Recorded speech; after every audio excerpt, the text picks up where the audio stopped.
Cher bien-aimé, Dieu est amour. Il est plein de bonté. Il est plein d'amour. Il est un Dieu merveilleux. Son amour dira toujours. Sa miséricorde dira toujours. La grâce de Dieu est une grâce pour celui qui la reçoit comme une grâce. Il s'est fait crucifier à la croix. Lui qui n'a jamais connu le péché, mais il s'est fait comme le péché à ta place et ma place. Et cette grâce-là sera une grâce qui est à toi qui peux la recevoir comme une grâce. Il se tient à la porte en train de frapper. Il veut que tu ouvres. Il a besoin d'entrer chez toi. Voilà pourquoi, cher bien-aimé, Jésus ne frappe jamais à la portail de votre parcelle. Il ne frappe jamais à la porte de votre maison, mais il frappe à la porte du cœur. Il veut un cœur sincère, un cœur qui est prêt à prendre une décision, à se décider de suivre Jésus tous les jours de sa vie.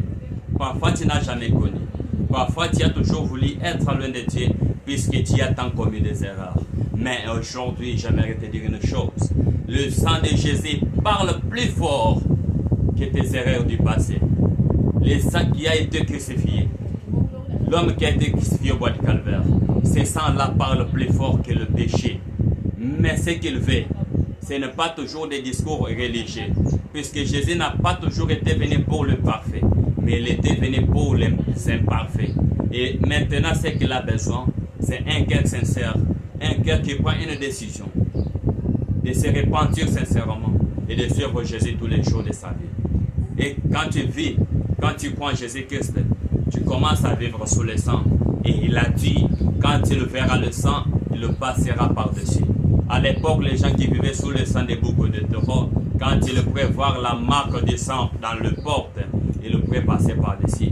À combien plus forte raison, le sang de son Fils unique Jésus-Christ. Voilà pourquoi, cher bien-aimé, croyez Jésus-Christ.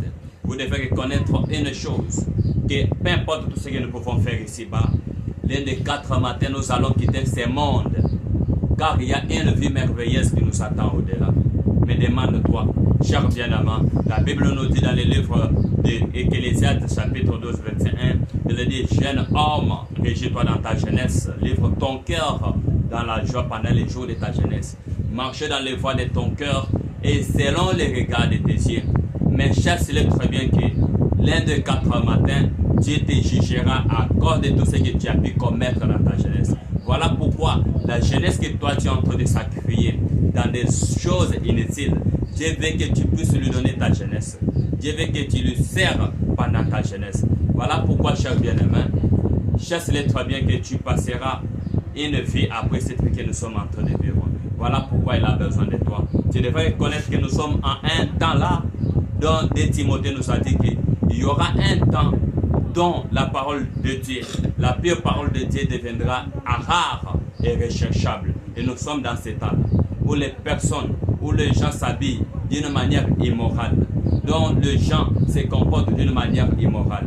Les gens sont devenus des irréligieux, les gens qui n'aiment pas comme leur parle de Dieu.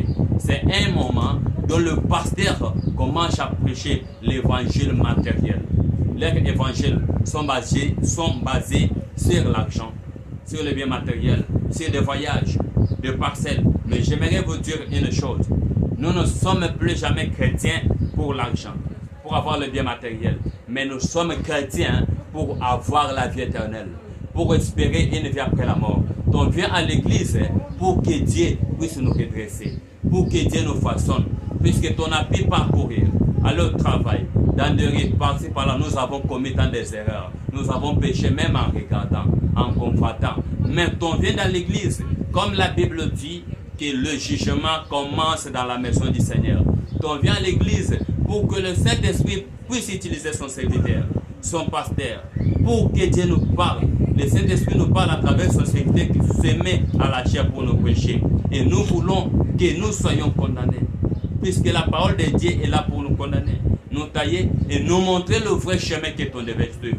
Mais aujourd'hui, quand on vient dans l'église, ce n'est plus le cas. Et le pasteur pense qu'en prêchant la vérité, les croyants vont fuir. Mais j'aimerais vous dire une chose, cher bien-aimé. Nous ne sommes pas dignes devant la parole de Dieu. Il faut que tu acceptes là où on prêche une parole qui touche nos cœurs, qui touche nos vies. Puisque on ne vient pas à l'église pour être, oh chéri, pour être honoré. Mais on vient en église pour que nous soyons façonnés, nous soyons taillés. Nous venons dans l'église puisque nous ne sommes pas dignes. Ce n'est pas pour avoir l'argent que on vient à l'église. Puisque quand tu as ce qui concerne l'argent, Dieu a dit que celui qui ne travaille pas ne mange pas. Il suffit d'aller au champ pour travailler.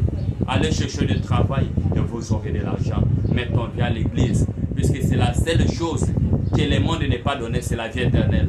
L'esprit, c'est l'espoir d'une vie après la mort. L'espoir de la vie éternelle. Et nous réservons cela que dans l'église, que devant Dieu. Mais voilà pourquoi, cher bien-aimé, il a besoin de toi. Il est la grande puissance, le commencement et la fin, la divinité suprême, l'Élohim et l'effort, l'alpha et l'oméga, le créateur du ciel, c'est la terre. Il est la puissance qui est au-dessus de toutes les puissances. Il est bon, il est merveilleux, notre